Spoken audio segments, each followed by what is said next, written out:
정치를 담당하는 특권 지배층이었다라는 것이죠. 자, 그랬던 에도 막부의 막번 체제가 어쩌다가 흔들리고 동요하게 되는지 같이 한번 봅시다. 자, 그 다음 빈칸에 들어가 말고 막번 체제예요. 자, 일단은 간단하게 좀 설명을 해보도록 하겠습니다. 자, 선생님이 아까 이야기했었죠, 그죠? 상킨 고타이 제도를 시행하면서 뭐가 발달하게 되었어요? 상공업이 발달하게 되었어요. 그죠? 자, 상공업이 발달하게 되면서 누가 성장을 하게 될까요? 당연히 상공업자인 존인 계층이 성장을 하게 되겠죠. 그죠? 또한 상공업이 발달을 하다 보니까 사람들이 돈을 주고 물건을 사고 파는 경제, 화폐 경제 또한 발달하게 될 것이에요. 여기까지 이해되죠?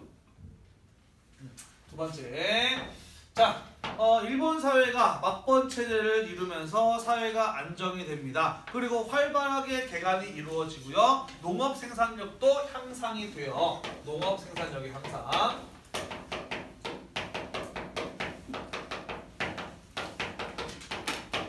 자, 그래서 화폐 경제의 발달, 돈을 주고 물건을 사고 파는 화폐 경제의 발달과 농업 생산력의 향상, 이 두 가지 요인이 결합이 되면서 어떠한 현상이 일어나게 되느냐? 어떤 현상이 일어나게 되느냐? 쌀의 상품화가 이루어지게 됩니다. 쌀을 시장에서 사고 팔게 되었다라는 거예요. 자, 어떨 때 쌀을 사고 팔까? 어떨 때? 먹고 남을 때. 그만큼 쌀 생산량이 많다는 거예요. 그죠? 자, 우리 수요 공급 그래프 봤어. 그지? 쌀의 생산량이 많대. 공급이 많대. 공급이 늘어나면 가격은 어떻게 되나요? 떨어져요. 그죠? 이것은 무엇으로 이어졌느냐? 쌀 가격의 하락으로 이어지게 되었습니다. 긍정적인 현상일까요? 아닐까요? 일단은 여기까지 이해를 했으면 같이 한번 내용을 살펴보도록 합시다. 자, 막번 체제의 동요형. 막번 체제는 일본 사회를 안정시키는 데 굉장히 효과적이었습니다. 그래서 17세기 후반 이래 일본은 태평성대가 오랫동안 지속이 되었어요. 자, 그러면서 초반에 굉장히 타이트했던 엄격했던 지배 질서라든지 무사도 이런 것들이 느슨해지게 되는데 더 큰 문제는 비추십시다. 바로 사회 경제적 변동이었어요. 사회 경제적 변동. 자, 여기서 말하는 사회 경제적 변동이란 무엇이냐? 선생님이 방금 설명한 이러한 것들이에요. 자, 여기에 한 가지 더 더해서 어떤 문제가 있었느냐?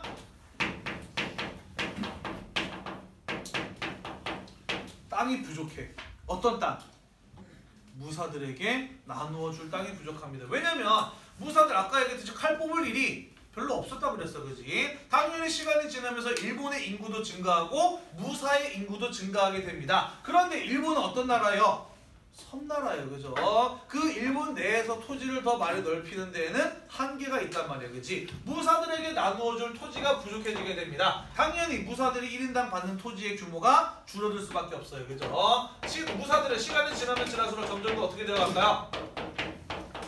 점점 더 가난해질 수밖에 없겠죠. 그죠? 자, 무사들은 그래서 먹고 살기 위해서는 뭔가 농사를 짓거나 장사를 해야 되는데 무사들에게 다른 직업이 허용되나요? 안 되나요?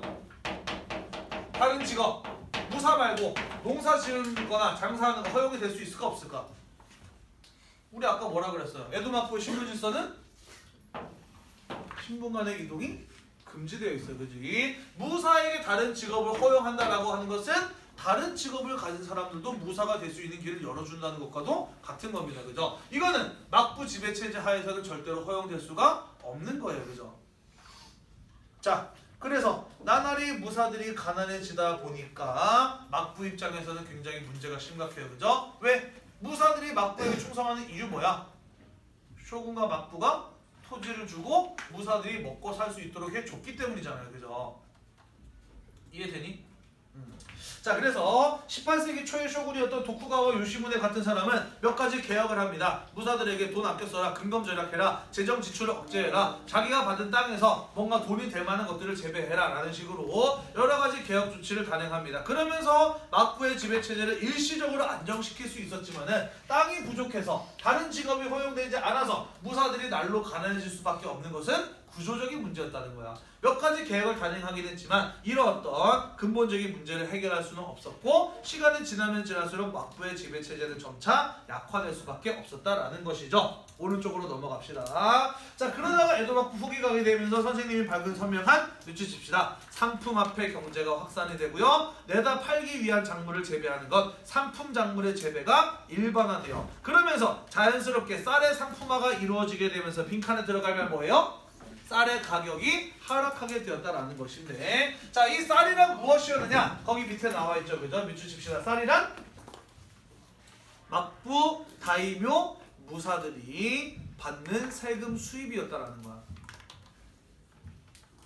자, 우리 예전에 도요토미 히데요시가 실시한 제도 석고제라고 하는 거 배운 기억나니? 석고제 배운 기억나나요? 안 나겠지. 석고제는 뭐냐면은 토지의 가치를 토지의 면적으로 계산하는 것이 아니라 그 토지의 쌀 생산량으로 그 토지의 가치를 계산한 제도가 석고제라는 것이었어요. 왜 이런 제도를 실시했느냐? 실질적으로 무사들에게 들어오는 수입은 그 땅에서 나오는 쌀이니까 아무리 땅이 넓어봐야 별로 의미가 없어, 그지? 거기서 얼마만큼의 쌀이 나오느냐가 훨씬 더 중요한 가치의 계산 단위였던 거죠. 자, 다시 말해서 무사들은 쌀을 수입으로 삼고 있는데 쌀, 이전이랑 똑같은 만큼의 양의 쌀을 수입으로 얻지만은 쌀의 가격이 어떻게 되었다? 떨어졌다라는 거예요. 그죠? 자, 그러니까 예전이랑 똑같은 쌀을 세금 수입으로 받는데 그 쌀을 가지고 시장에 가서 살 수 있는 물건이 예전보다 훨씬 더 어떻게 된 거예요? 줄어든 거예요. 그죠? 다시 말해서 무사들이 어떻게 되었다? 가난해지게 되었다. 그들의 수입이 줄어들었다. 재정이 악화될 수밖에 없었다라는 것이에요. 너무 어렵니? 아니지? 이해되지?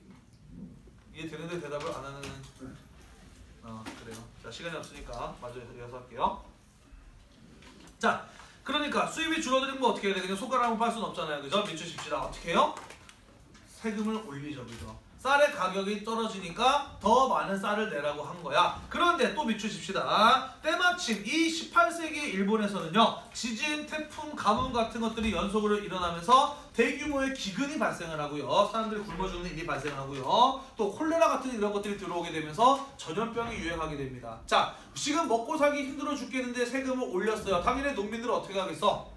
저항을 하겠죠. 그죠? 그러면서 농민들이 이른바 이키, 일본에서는 이키라고 부르는 집단적 저항을 하게 됩니다. 자, 그러다 보니까 무사들도 자신들이 가난해진다고 해서 무작정 쌀값을 올릴 수도 없는 상황이 되어버리고 말았네요. 그죠? 자, 그래서 결국 다이묘와 무사들은 쌀값의 하락으로 수입이 감소하게 됩니다. 먹고 살아야 되는 돈이 부족하니까 어떻게 할 수밖에 없어? 믿으십시다. 어떻게 할 수밖에 없어요? 돈 많은 사람한테 빚을 지게 되는데, 자, 지금 일본에 돈 많은 사람 누구예요? 상공을 발전하며 성장한 존인이야. 그치? 존인에게 돈을 빌리게 된다고. 자, 막번 체제는요, 무사가 갑이고 농민과 존인이 을인 사회였어. 그치? 자, 그런데 돈을 빌려준 사람하고 돈을 빌린 사람 중에 누가 갑이고 누가 을이야? 빌려준 사람이 갑이고 빌린 사람이 을이에요. 그죠? 이때쯤 가게 되면은 다이묘라고 할지라도 상인에게, 존인에게 돈을 빌려주지 않으면 자신의 경제를 영위하기가 어려워집니다. 그래서 다이묘를 할지라도 존인에게 말을 함부로 못해요. 반대로 존인은 다이묘한테 와서 지난번에 빌려준 돈 왜 아직도 안 갚습니까? 이렇게 큰 소리를 뻥뻥 칠 수 있게 된 것이죠. 무엇이에요?